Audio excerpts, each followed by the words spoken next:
Hello everyone, competition craze YouTube channel में आपका स्वागत है। आज 5 मई 2020 है। आज हम 5 मई की इंपॉर्टेंट करंट अफेयर आपके साथ डिस्कस करेंगे। मुझे उम्मीद है यह वीडियो आपको बहुत पसंद आएगा। आप इस वीडियो को अपने दोस्तों के साथ शेयर कर सकते हैं और आप इस वीडियो को लाइक भी करें। और हमारे कुछ प्लेटफॉर्म हैं जैसे टेलीग्राम, फेसबुक ग्रुप और इंस्टाग्राम, आप हमें यहाँ पर भी फॉलो कर सकते हैं। हम यहाँ पर आपके लिए रेगुलर बेसिस पर अपडेट प्रोवाइड करते हैं। तो मुझे उम्मीद है आपको आज का वीडियो बहुत पसंद आएगा। आप इस वीडियो को अपने दोस्तों के साथ शेयर करें और वीडियो को लाइक भी करें। तो चलिए शुरू करते हैं। पहला क्वेश्चन है, RBI has recently cancelled the licence of which cooperative bank. यानी आरबीआई ने किस कोऑपरेटिव बैंक का लाइसेंस कैंसिल किया है? तो ये किया है द सीकेपी कोऑपरेटिव बैंक।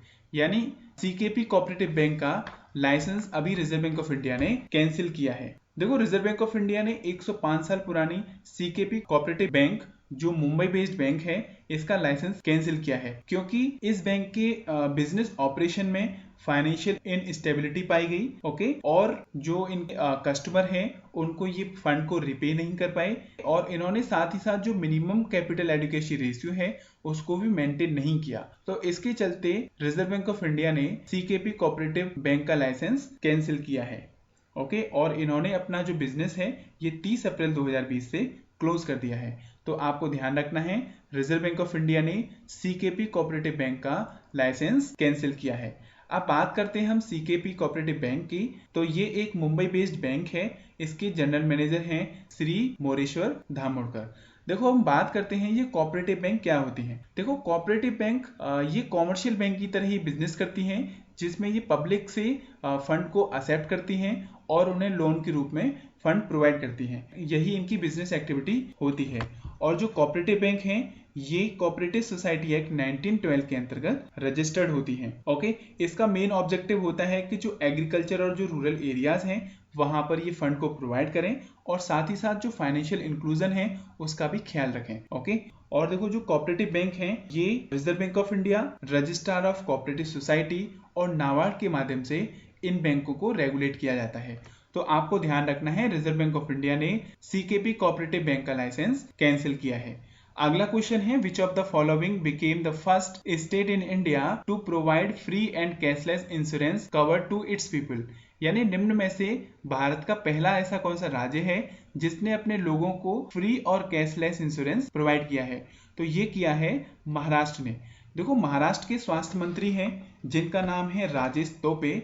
उन्होंने डिक्लेयर किया है कि महाराष्ट्र अपने लोगों को फ्री और कैशलेस इंश्योरेंस प्रोवाइड करेगा। और ये फैसिलिटी प्रोवाइड करने वाला जो महाराष्ट्र है ये देश का पहला ऐसा राज्य है जिसने इस फैसिलिटी को स्टार्ट किया है। इस स्कीम के माध्यम से जो कोविड-19 पेशेंट हैं उनका ट्रीटमेंट किया जाएगा। तो आपको ध्यान रखना है, ये जो फैसिलिटी है ये महाराष्ट्र ने इसको स्टार्ट किया है। अब बात करते हैं महाराष्ट्र की। तो महाराष्ट्र की कैपिटल है मुंबई और यहाँ के मुख्यमंत्री हैं उद्धव ठाकरे और यहाँ के गवर्नर हैं भगत सिंह कोश्यारी। अगला क्वेश्चन है, Narendra Singh Tomar has added 200 new mandis from 7 states join e NAM for the marketing of agriculture produce. What is M in e NAM? यानी नरेंद्र सिंह तोमर ने 7 राज्यों की 200 मंडियों को ई नाम प्लेटफॉर्म पर ज्वाइन किया है या उनको ऐड किया है, जिससे कि जो किसान हैं अपनी फार्म प्रोड्यूस को इस प्लेटफॉर्म के माध्यम से उसकी मार्केटिंग कर सकें। तो आपसे पूछा है कि जो ई नाम में एम है ये क्या डिनोट करता है? तो ये करता है मार्केट। देखो, ई नाम की फुल फॉर्म है electronic national agriculture market. Okay, इस प्लेटफॉर्म पर नरेंद्र सिंह तोमर जो एग्रीकल्चर मिनिस्टर हैं इन्होंने 7 राज्यों की 200 नई मंडियों को इस प्लेटफॉर्म पर ज्वाइन किया है, जिससे कि जो किसान हैं इस प्लेटफॉर्म के माध्यम से अपनी एग्रीकल्चर प्रोड्यूस या जो उनकी फार्म प्रोड्यूस है उसको इस प्लेटफॉर्म के माध्यम से मार्केटिंग कर सकें। अब बात करते हैं 7 राज्यों में से किन किन राज्यों ने कितनी कितनी मंडियों को इस प्लेटफॉर्म पर ज्वाइन किया है। इसके अंतर्गत आंध्र प्रदेश ने 11 मंडी, गुजरात ने 25, उड़ीसा ने 16, राजस्थान ने 94 यानी 94, तमिलनाडु ने 27, यूपी ने 25 और कर्नाटक ने 2 मंडियों को ई नाम प्लेटफॉर्म पर ज्वाइन किया है। देखो, ये जो ई नाम प्लेटफॉर्म है इसे 2016 में गवर्नमेंट ऑफ इंडिया के द्वारा इसको इंट्रोड्यूस किया गया। इसके अंतर्गत 585 मंडीज को ज्वाइन किया गया था। ओके, अब ये 200 जब ज्वाइन हो जाएंगी तो अब टोटल ये मई के एंड तक टोटल ये 785 मंडीज ई नाम प्लेटफॉर्म पर ज्वाइन हो जाएंगी। और गवर्नमेंट का ऑब्जेक्टिव है कि आने वाले कुछ समय में ई नाम प्लेटफॉर्म पर 1000 मंडियों को ज्वाइन किया जाए। ओके, तो आपको ध्यान रखना है 7 राज्यों ने 200 मंडियों को ई नाम प्लेटफॉर्म पर ज्वाइन किया है। अब बात करते हैं मिनिस्टर ऑफ एग्रीकल्चर की, तो ये है नरेंद्र सिंह तोमर। इनकी कॉन्स्टिट्यूंसी है मुरैना मध्य प्रदेश में। और मिनिस्टर ऑफ स्टेट की बात करें तो इसके मिनिस्टर ऑफ स्टेट हैं पुरुषोत्तम रुपाला, जिनकी कॉन्स्टिट्यूंसी है गुजरात। और दूसरे हैं कैलाश चौधरी, इनकी कॉन्स्टिट्यूंसी है बट्टू राजस्थान में। अगला क्वेश्चन है confederation of all India traders has announced to launch a national e commerce market place dash for retail traders. यानी confederation of all India traders ने अनाउंस किया है कि वह national e market place retail traders के लिए launch करेगा। तो आपसे पूछा है कि जो नेशनल ई मार्केट प्लेस है इसका नाम क्या है, तो इसका नाम है भारत मार्केट।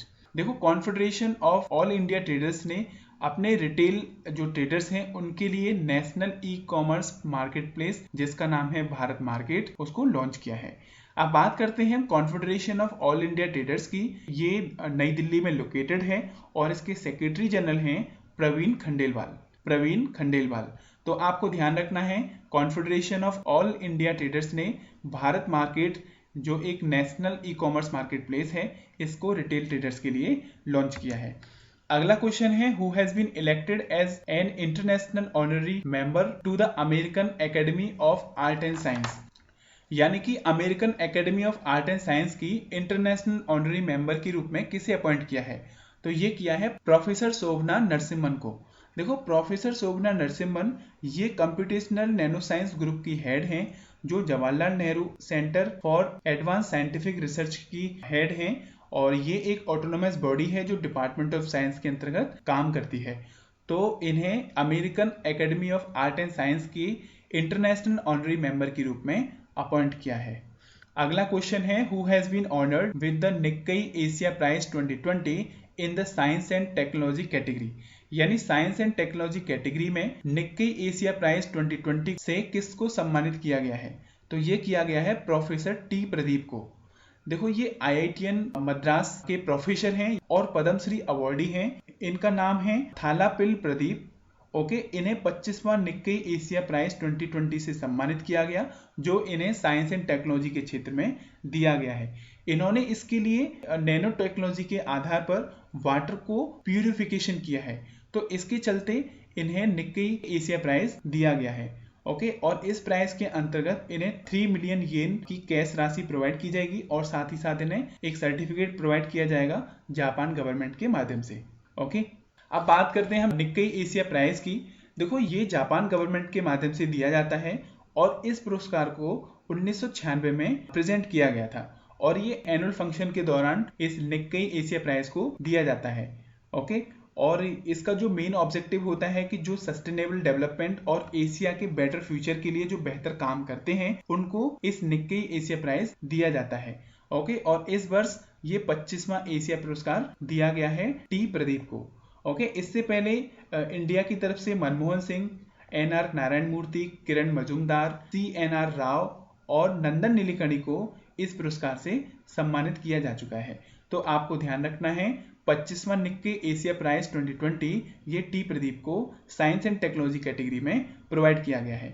अगला क्वेश्चन है what is the theme of world press freedom day. यानी वर्ल्ड प्रेस फ्रीडम डे की थीम क्या है, तो ये है जर्नलिज्म विदाउट फियर और फेवर।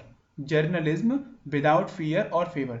देखो, वर्ल्ड प्रेस फ्रीडम डे ये 3 मई को मनाया जाता है, तो वर्ष 2020 के लिए इसका थीम है जर्नलिज्म विदाउट फियर और फेवर।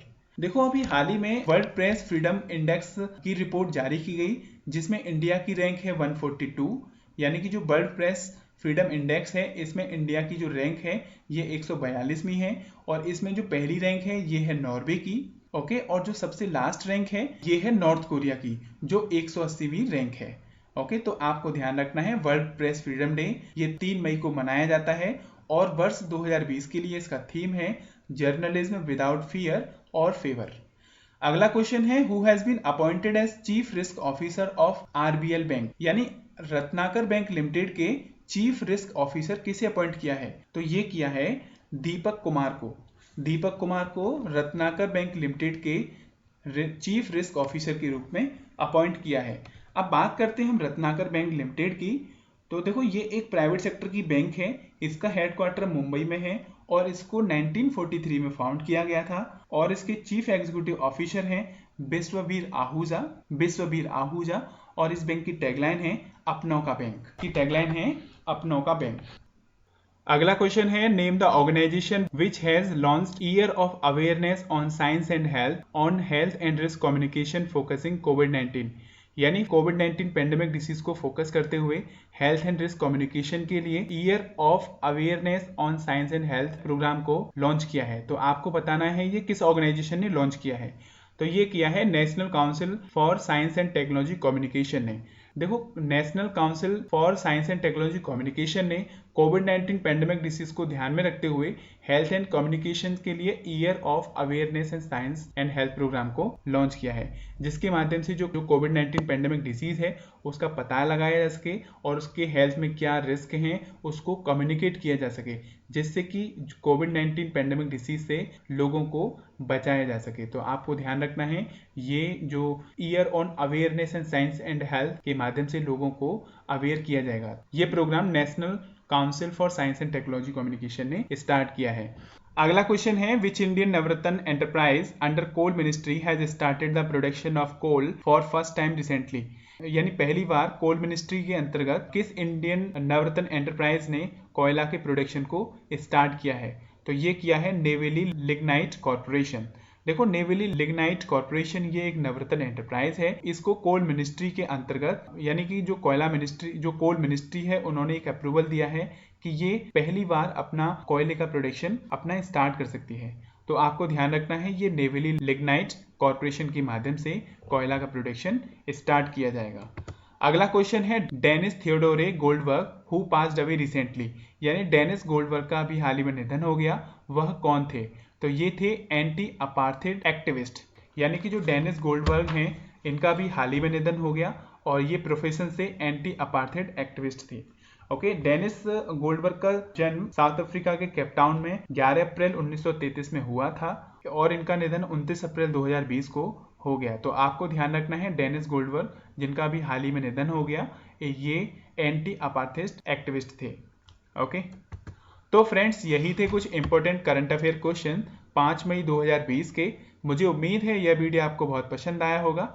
आप इस वीडियो को अपने दोस्तों के साथ शेयर कर सकते हैं और हमने इस वीडियो का पीडीएफ लिंक आपको टेलीग्राम चैनल पर प्रोवाइड किया है, वहां से आप इस पीडीएफ को डाउनलोड कर सकते हैं। मुझे उम्मीद है यह वीडियो आपको बहुत पसंद आया होगा।